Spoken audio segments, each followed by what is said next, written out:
Good morning.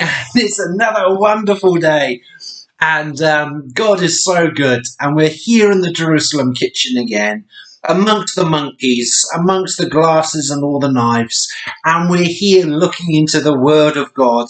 I mean, what better place could there be than in your kitchen looking into the amazing book of Galatians? I mean, this book is so deep, a giraffe can't touch the bottom of it. This book of Galatians is so wide, a blue whale can't fill it. It has plenty of room to swim around, and yet it is deep, and yet a child can also understand this letter and what the Apostle Paul is talking about. And I want us to look this morning at, I think it's in chapter 6. And it's verse 6. So chapter 6, chapter 6, verse 6. It's been a busy weekend. Let him who is taught the word of God share in all good things with him who teaches. Paul is encouraging the Galatians to continue to have fellowship with their teachers who teach about God's grace. Paul's saying, have fellowship with those who teach what is right and what is good, and not to have fellowship with the Judaizers, teaching. And a Judaizer is a person who's become a Christian, but says we must observe the Jewish practices, the Jewish customs, and we must obey the Jewish law. And if we do those, then we will be saved. So what Paul's been getting at through the letter of Galatians is these Judaizers want to add something to salvation. So it's like you got Jesus plus the law, plus the customs, plus the practices, and then you will be saved. And Paul's saying, no, don't listen to them. You are saved by grace. You are justified by faith. It is our faith in Christ Jesus that saves us, and not what we do. And the teaching here that Paul's referring to here, let him who is taught the word of God. Taught is an oral thing. So it's like the teachers that hear, the good teachers who are teaching grace are speaking publicly, speaking orally. You hear what's being said and you share in that teaching.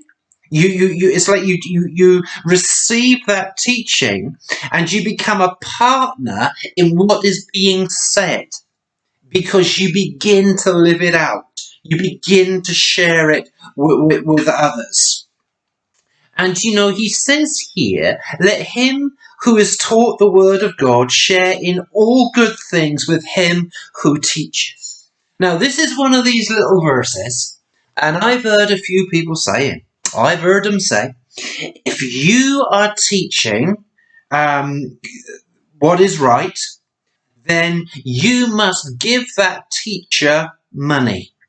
And different ones I've heard, they say you've got to start, giving things to that minister. Well, that's a prosperity gospel that we don't see in Scripture. What he's getting at here, share in all good things with him who teaches. What are we sharing in? We're sharing in those good things. The teacher, the listener, who is partnering with the teaching, taking on board what's being said and accepting it, is a spirit-filled believer. And the spirit-filled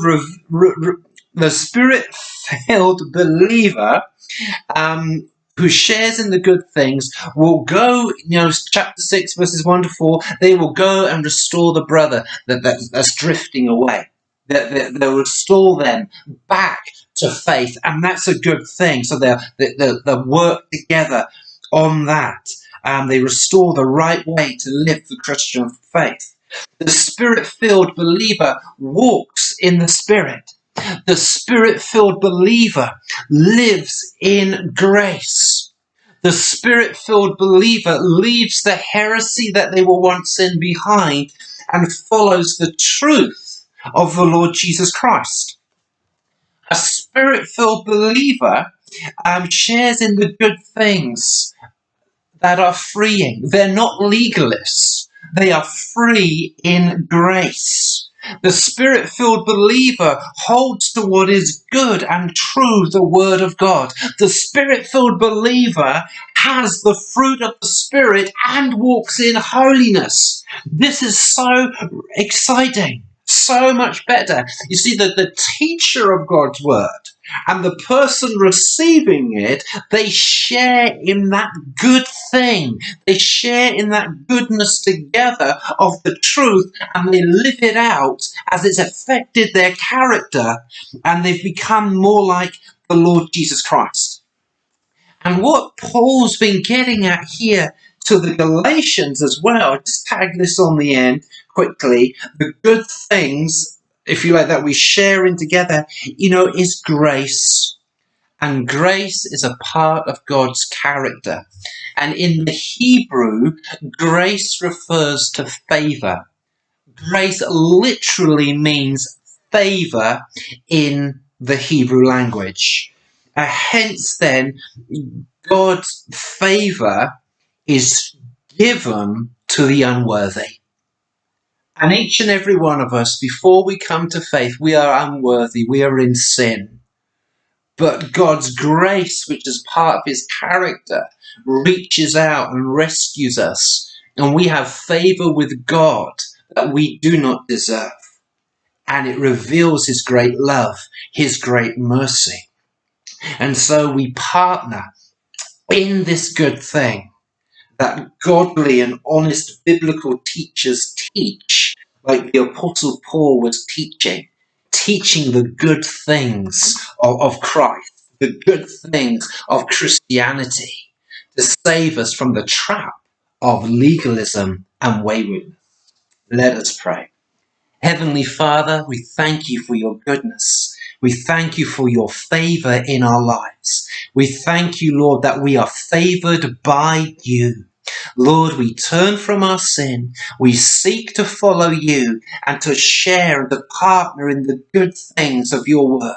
We thank you, Lord, that we can be Spirit-filled believers. So fill us, Lord, with your Holy Spirit this day. We ask in Jesus' holy and precious name.